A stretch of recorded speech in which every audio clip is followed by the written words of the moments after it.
우리와 같은 21세기를 살아간다고는 믿기 어려운 국가들이 있습니다. 그것도 아주 가까이에요. 바로 러시아와 중국입니다.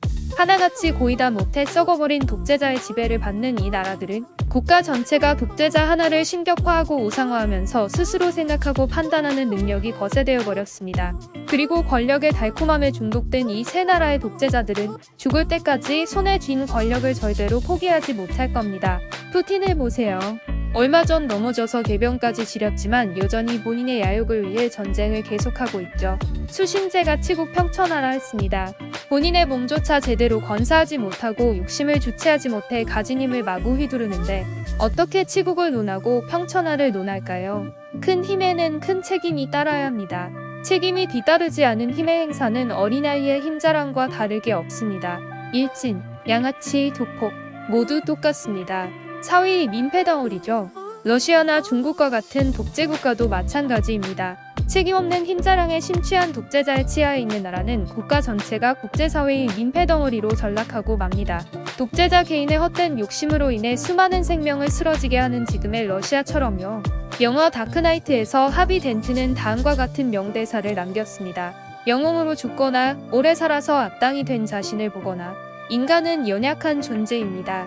찬란하게 빛나던 불세출의 위인도 어느새 영락하여 스스로의 얼굴에 먹칠을 하는 경우를 우리는 너무나도 많이 보아왔습니다. 제2차 세계대전 뒤 신생 독립국의 영웅 대다수가 독재자가 되어버린 것처럼요. 한때는 이들도 구국의 영웅으로 추앙받고 추종자들이 구름같이 모여들던 시기가 있었습니다. 하지만 시간이 흐르면서 영웅의 신념은 아집으로 변하고 뜨겁게 타오르는 가슴은 어느새 온기를 잃어버리고 맙니다. 그리고 역사는 그들을 독재자라고 부릅니다. 정말 극소수의 박수칠 때 떠날 수 있는 자만이 마지막까지 영웅으로 남습니다. 미국인들이 가장 존경하는 위인인 미국의 초대 대통령 조지 워싱턴처럼 말이죠. 미국의 초대 대통령이자 세계 최초의 대통령이었던 조지 워싱턴은 두 번의 임기가 끝나자 미련 없이 스스로 권력을 내려놓고 고향으로 돌아갔습니다. 미국 건국의 아버지로서 수많은 업적을 세운 워싱턴이지만 역사가들은 이 미련 없는 퇴임이야말로 워싱턴의 가장 큰 업적이라 평가합니다.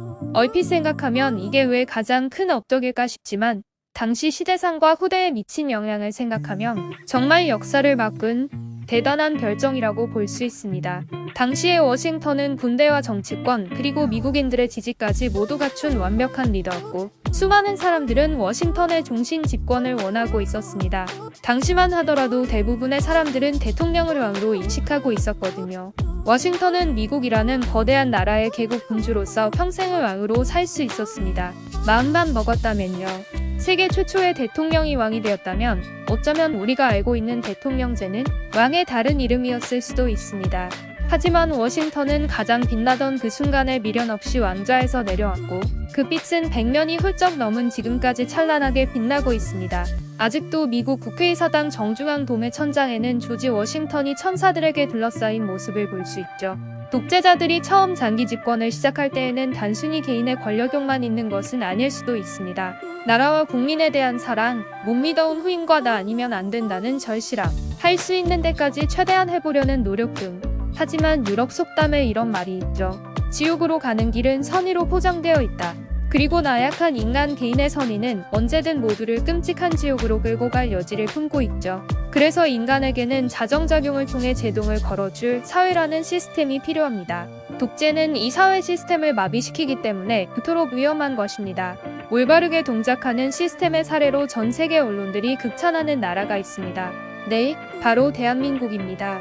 대한민국의 촛불 집회는 단지 의견을 모은 시민들이 촛불을 들고 모이는 것에 불과한 행위였지만 전 세계적으로도 유례를 찾아보기 어려울 정도로 평화적이고 민주적인 목소리였습니다. 진보, 보수할 것 없이 많은 국민들이 집회에 참가하여 실제 결과를 만들어냈다는 점에서 세계사적 이의를 갖는 대사건이자 평화적 방법을 통한 대혁명으로 일컬어지며 세계적 관심을 받았습니다.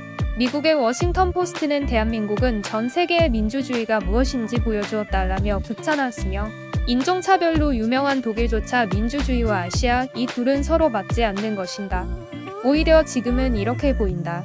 아메리카와 유럽인들은 한국인으로부터 배울 수 있다. 어떻게 민주주의를 용기와 열정을 가지고 지켜내는지 말이다. 라며 찬사를 보냈습니다. 하지만 이런 시스템을 보유한 대한민국과 달리 오랜 기간 시스템이 없어 자정작용이 멈춘 러시아와 중국은 이미 골든타임을 놓쳤고 이를 되돌리기 위해서는 어마어마한 대가를 치러야 할 것입니다. 중국에게도 기회는 있었습니다. 중국의 마지막 기회는 1989년 천안문 항쟁이었습니다. 민주화와 부정부패 척결을 외치며 20만 명이 넘는 시민들이 참여한 시위였죠. 유럽과 미국은 물론 당시 개방화가 진행되던 소련조차 지지했던 시위였던 만큼 그 누구도 무자비한 유혈 진압을 예상하지 못했기에 더 충격이 컸던 사태였습니다. 인민의 군대가 진짜 총칼과 전차로 인민을 깔아뭉개버렸죠. 현대 중국의 운명을 결정지은 순간이었습니다. 중국인들이 이 공포를 극복하기까지는 오랜 시간이 필요했습니다. 하지만 30년이 지난 지금 중국 국민들 사이에서 조금씩 자유의 노래가 울려 퍼지고 있습니다. 그 계기는 바로 2022년 카타르 월드컵 때문이었는데요. 중국은 코로나19 발생 이래로 줄곧 대규모 봉쇄와 방역 등 개개인의 자유를 심각하게 억압하는 제로 코로나 정책을 유지해왔습니다. 중국인들 역시 많이 괴롭지만 전 세계는 팬데믹 사태의 아비규환이고 중국만이 효과적으로 대응하고 있다는 정부의 말을 철석같이 믿고 버텨왔던 상황인데 카타르 월드컵에서 전 세계인이 마스크 없이 월드컵을 즐기는 모습을 보자 이에 대해 참았던 울분이 터져나오게 된 거죠. 이에 대해 중국은 관중들을 모자이크 처리하거나 이렇게 마스크를 CG로 씌우는 등 급하게 조치를 취했으나 이런 엉성한 기만질은 오히려 시민들의 분노에 기름을 끼얹은 꼴이 되었습니다. 이제 중국인들은 하나둘씩 거리로 나와 백지를 지켜듭니다. 할 말은 많지만 하지 않는다고 하죠. 중국 정부의 검열을 피하기 위해 아무 내용도 써있지 않은 백지는 그 자체로 촛불과도 같은 효과를 내고 있습니다. 천안문 항쟁 이후로 정부에 맞서는 최대 규모의 시위. 이 시위가 제2의 천안문 사태로 끝날지 촛불 집회로 끝날지는 두고 봐야 할 일입니다. 하지만 이번만큼은 모든 인간의 보편적 가치인 자유를 위해 중국이 올바른 방향을 찾길 기원해봅니다. 시청해주셔서 감사합니다. 하트 이슈였습니다.